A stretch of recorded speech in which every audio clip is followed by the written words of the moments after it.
السلام علیکم۔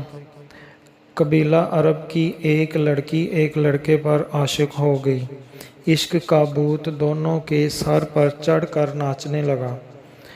مختصر یہ کہ دونوں نے بھاگ کر شادی کرنے کا فیصلہ کر لیا۔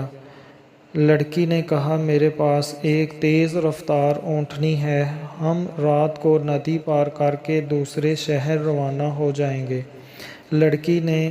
لڑکی نے بھی ہاں کر کے رضامندی کا اظہار کیا۔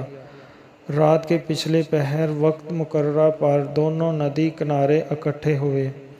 لڑکی بولی، میں اونٹنی پر سوار ہوتی ہوں، تم اسے پیچھے سے ہانکتے ہانکتے ندی پار کرو، پھر اوپر بیٹھ جانا ندی پار کر کے۔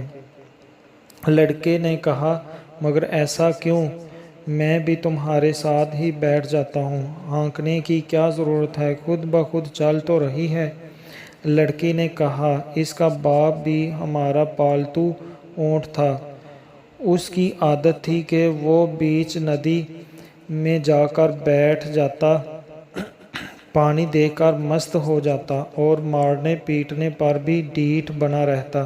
یہ اونٹنی بھی پانی میں جا کر بیٹھ جاتی ہے، عادت ہے اس کی، تو اس لیے تم سے کہہ رہی ہوں کہ اس کو پیچھے سے ہانکتے جانا، پھر نہیں بیٹھے گی اور ہمارا وقت بچ جائے گا، ہم صبح ہونے سے پہلے شہر سے دور نکل جائیں گے۔